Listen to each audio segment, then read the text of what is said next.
Welcome to the Housing Digital Micro Conference on retrofit and sustainability. Homes fit for the future now. My name is Joe Broon. I'm the publisher of Housing Digital and today's host of the micro conference. Today we look at retrofit and the huge role it plays in making homes more energy efficient, with dedicated initiatives such as the Social Housing Decarbonisation Fund. We look at how social landlords and their supply chain partners are delivering the goods. What are they doing? How are they going about it? And how is the parlous economic climate hindering efforts or indeed spurring them on? Our first keynote of today comes from the sponsor of today's micro conference, which is ICO, and that is Sam Collier, Head of Market Intelligence HomeLink at ICO. Sam, over to you.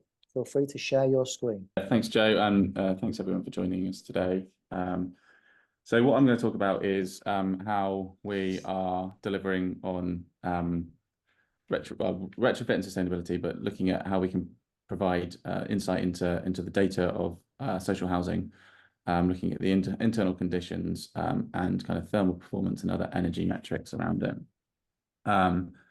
So just to start off, I'm sure many of you know what's going on with housing stock across the UK, but something of real interest to us is looking at how we can improve on what's already out there in terms of measuring the performance of properties and understanding how well they're performing against different metrics. Looking at EPCs, which is kind of the primary way this is done at the moment, the social sector is actually doing pretty well versus others in comparison. Recent years, that kind of mean SAP rating has creeped up into a band C for EPC. So there's progress, and we're making inroads into moving through those EPC ratings. What we look at HomeLink is the kind of the in-use performance of those properties. And one metric that we are kind of developing at the moment is a heat loss indicator.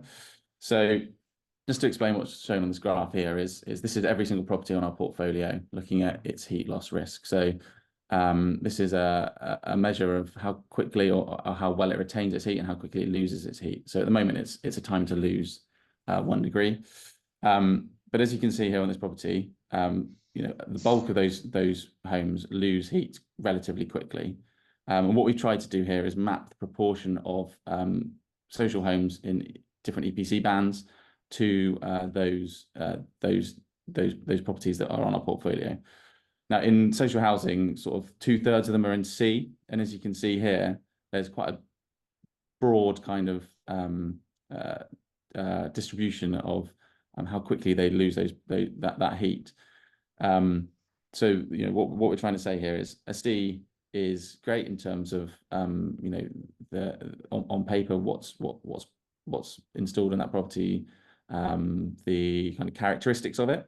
But when we look at in-use measurement, there's a really, really broad range of how well they're performing, different factors that influence that, looking at when they were built, anything that's changed in that property, how they're used, their orientation, other geographical aspects to it. So, EPCs go so far in being able to define what's going on in properties and how well they're performing. But should we be going further? And we are kind of the belief that we should be, and understanding what's happening in use. One thing that's helping shift the performance of properties and looking at monitoring and evaluation of those properties to understand how well those retrofits have been specified and carried out, and also new builds as well, are standards. So past 2035, which many of you will be familiar with, has brought in more kind of robust workflows to understand what needs to be done in a property, making sure that work is of good quality, but also making sure that those intended outcomes have been met at the end. And the recent update to the 2023 version of past 2035 has directly referenced a new building standard as well, so BS 40101 there on the right, which looks at this building performance aspect of understanding how properties are performing. And that takes into account some of the metrics and the data that we collect. Coupled with that, funding is shifting in the direction that incorporates more of this kind of in-use measurement of what's going on in a property. So SHDF is a prime example of this. So digitalization was brought in wave 2.1 and remains in wave 3. So using smart technology and different platforms to understand what's going on in the property before and after retrofit, collecting real world data. And then in wave 3 as well, more specifics around looking at heat loss. So the SMETA technologies mentioned there, look at temperature, internal and external, and also smart meter data to calculate thermal performance. And this is the key thing here is thermal performance while the home is occupied. Kind of legacy methods of measuring thermal performance of a property tend to require the property to be vacant for a period of time. But now we're looking at how we can kind of cancel out that kind of like in use and occupational inputs into how the property is being used and understand how it's performing in use. So more convenience for the occupants. So how do we do this? So we, as HomeLink, we work, well, we're the connected home branch of ACO, who are kind of leaders in fire and CO safety, but also now manufacture environmental sensors, and we install these across mostly social housing settings. We have 50,000 of these sensors installed now across about 15 to 20,000 social homes. And they collect those metrics there, so those measurements there, temperature, humidity, and CO2, to look at the insights that we develop. So this looks at heat loss, particularly being used at the moment around damp and mold, but also interesting moving forward in the future to look at things like excess heat. Fuel poverty is another one that links to this, so making sure that properties are being adequately heated, and it all kind of comes together to look at, you know, what's the quality of life for the resident within those properties based upon how they're using the home and how well it performs. One of the key aspects, as mentioned previously, for retrofit is kind of this intervention analysis. So looking at how well a home's performing prior to an intervention taking place, and then comparing that with afterwards. So something that we're hoping to roll out to landlords later this year is more in-depth tool into understanding how well interventions are performing, and also flagging unintended consequences. And we've done some work with some landlords more specifically around producing case studies around how that data is being used to flag things like unintended consequences. We hope to be able to integrate different data into that, so energy consumption, seeing how that's changed post retrofit. Temperature and humidity are big factors as well, and also our data insights as well, and how they change based upon those point in time measurements. So this is just an example of one of the things we use quite regularly to understand what's going on in the property, and this is our root cause damp and mold, and not specifically related, or might not initially be seen as part of retrofit, but it's quite a key tool in understanding how well that property is performing. So this tool looks at structural impacts within the property, metrics around humidity, ventilation, and how well it retains its heat, and then looks at the environment to which the property is being subjected. So whether it's being heated adequately, looking at how much humidity is being added within the property, and also whether ventilation systems are being used, or windows open, trickle vents open, that kind of thing. As I mentioned, primarily used for damp and mold cases at the moment, but moving forward, and we have had examples of this, looking at how retrofits are kind of changing those conditions within the property.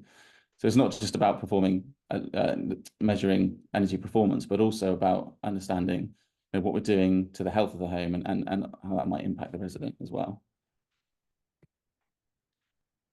As I mentioned earlier, we've just integrated smart meter data into our system as well. So there's been demand, particularly from Wales, with the optimized retrofit program, to deliver energy consumption data as part of retrofit programs. But this is growing, and as we've seen in the SHDF draft guidance, that this will be part of that as well. So we're using the smart meter network. It's an established infrastructure. Doesn't require any additional hardware to be installed in the property, doesn't require any more visits to go and install that as well. So all we need is consent from the resident to collect that data. And it gives us 30-minute gas and electricity consumption data, and also tariff data, so we can understand how much they might be paying for their energy. And this can provide us with insights around fuel poverty, and landlords can take action accordingly. It also allows us to retrieve up to 30 months of historical data, as long as they were the legal occupant during that period. So it gives us a good insight into kind of pre-retrofit energy consumption. And we also hope to use the resident app to provide residents with things, tools around budgeting and consumption, which enables them to kind of manage their own energy consumption at home. A key part of this as well is making sure that the data that we collect can be used where it needs to be used by landlords. So we are developing, or have developed, and are using already these integrations which enable landlords to pull the data from our system into their systems. This is another part of the Welsh retrofit programme, which requires us to send that data to Trustmark, and equally SHDF is looking to move this way as well. And just quickly, some case studies around where we've been doing this work. So the Mid Devon Council, working with ZEB Pods, developed this development of 6 dwellings built on a difficult brownfield site. So it used to be an old garage kind of development, but they used rapid offsite volumetric MMC to install these homes. The goal is for it to be 0 operational carbon and with low running costs. And they've installed our environmental sensors to monitor the performance of the property alongside that smart meter data. And again, the intention here is to produce homes that are fit for the future, to understand how they're performing and how they continue to perform into the future. So our sensors, when they're installed, they stay in situ to understand, what's going on over a long period of time. We've also installed our sensors in passive house properties. So West Scotland Housing Association, making sure that the properties are actually performing to the standard that they should be. We've actually identified a few unintended consequences in those properties, so damp and mold risk, poor ventilation, that kind of thing. So it enables landlords to take action, even when retrofits have been specified well. And also Onward Housing as well. Similarly, they've installed the sensors as part of their SHDF Wave 1 bid. And again, damp and mold has been identified in those properties, or risks of damp and mold in those properties. So it just gives oversight into what's going on after that retrofit. It's not just ticking a few boxes, ensuring that the properties have been upgraded a certain way. It's that they're actually delivering the outcomes that they intended, and providing healthy environments for residents to live in. So that's just a really quick overview of what we've been doing so far in the retrofit space, and hopefully that's really insightful for some of you guys there. So yeah, if you've got any questions, feel free to take down my email and reach out directly. But thank you, and I hope you enjoy the rest of the day. Excellent, thank you, Sam, and a gold star for being very strict with your timings there. Well done. A little stopwatch going there. Very good. Thank you, Sam, for a very insightful presentation there, and an interesting look at, obviously, great work that ICO are doing. Have we got any questions for Sam, please? I've got a question, Joe. Yep, go ahead, Phil. Sam, you mentioned the optimised retrofit funding with reference to Wales. And I was talking with Gary from Cartrefi Conwy, and I've done some work with ADRA on the decarbonisation hub. It's just a kind of take that I've got, that perhaps Wales is a little bit further forward than some of the other providers across the UK. And just wondered if you had a bit of a take on that. Yeah, I'd agree. I think, they're dealing with smaller funding pots, so they're being more kind of specified with that, which is is really good. We speak quite regularly with the Welsh government, they're obviously working out what suppliers can provide and what kind of data they can collect, but they are on the front foot in terms of measuring and monitoring homes and understanding what's going on in the home. We only do part of the puzzle as well, so there's kind of a basic level of monitoring which looks at the indoor environment and energy. But when you specify retrofit in under that ORP, they also want to know like performance of heat pumps, generation from things like PV. So, you know, and this is all going to Trustmark as well. So there's a really kind of a robust model that potentially is being developed, which could be rolled out across, you know, England and Scotland and the rest of the UK. And Trustmark obviously already involved in SHDF and PAS 2035 process. So yeah, I think it's kind of like I think they are ahead, but I think it is something that can be rolled out further. Thank you. Excellent. Thanks, Phil. I've got a question for you, Sam. I was reading recently about some of the retrofit work being done across social housing properties across the country, and I think the top 3 most energy efficient properties across the whole of the UK seem to be very London focused. I think Tower Hamlets came out as the region on top, if I'm not mistaken. But how are you finding the spread across the country in terms of the retrofit works being done in terms of bringing properties up to a better EPC rating? So yeah, I mean, as we mentioned, Wales appears to be, you know, more ambitious with its targets in terms of upgrading their homes.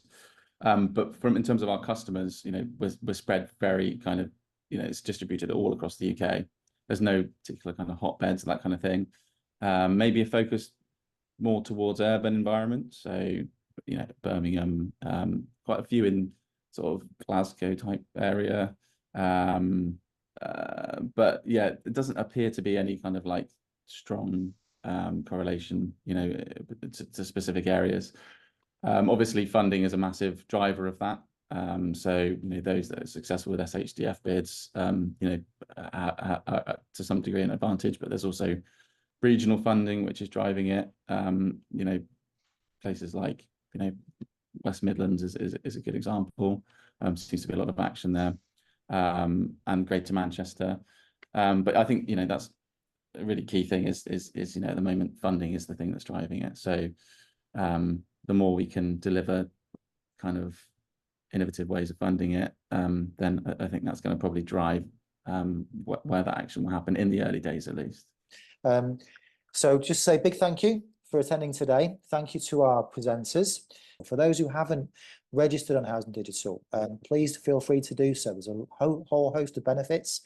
We have a social wall, direct messaging. You can upload blogs and articles, all free of charge for social housing professionals. So if you haven't registered on Housing Digital, please feel free to do so. And that draws today's microconference to a close. So thank you again for who attended, and hope to see you at a future event.